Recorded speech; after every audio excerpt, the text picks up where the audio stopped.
This is a war that should have never happened. It's a war the Russians tried repeatedly to settle on terms that were very, very beneficial to Ukraine and us. The major thing they wanted was for us to keep NATO out of the Ukraine.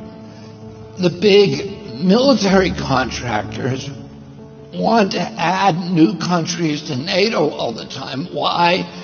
Because then that country has to conform its military purchases to NATO weapon specifications, which means certain companies, Northrop Grumman, Raytheon, General Dynamics, Boeing, and Lockheed, get a trapped market.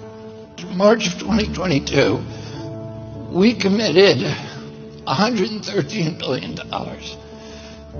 Just to give you an example, we could have built a home for almost every homeless person in this country. We then committed another $24 billion since then, 2 months ago, and now President Biden is asking for another $60 billion. But the big, big expenses are going to come after the war, when we have to rebuild all the things that we destroyed. Mitch McConnell was asked, can we really afford to spend $113 billion to Ukraine? He said, don't worry. It's not really going to Ukraine. It is going to American defense manufacturers. So he just admitted it's a money laundering scheme. And who do you think owns every one of those companies? BlackRock. So Tim Scott, during the Republican debate, said, don't worry, it's not a gift to Ukraine, it's a loan. So raise your hand if you think that that loan's never getting paid back.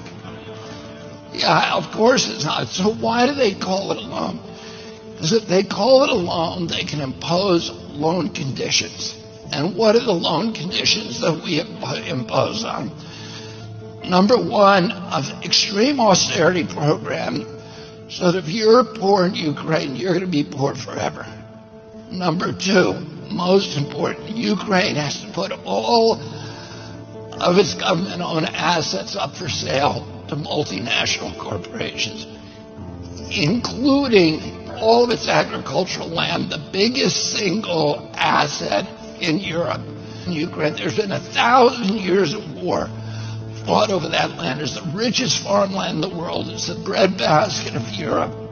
500,000 kids almost, Ukrainian kids, have died to keep that land as part of Ukraine. They almost certainly didn't know about this loan condition.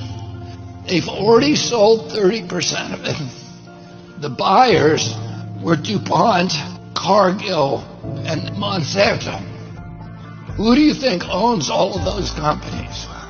Yeah, BlackRock. And then in December, President Biden gave out the contract to rebuild Ukraine. And who do you think got that contract? BlackRock. So they're doing this right in front of us. They don't even care that we know anymore, because they know that they can get away with it. And how do they know that? Because they have a strategy. And that strategy is an old strategy, which is they keep us at war with each other. They keep us hating on each other. They keep the Republicans and Democrats fighting each other, black against white, and all these divisions that they sow.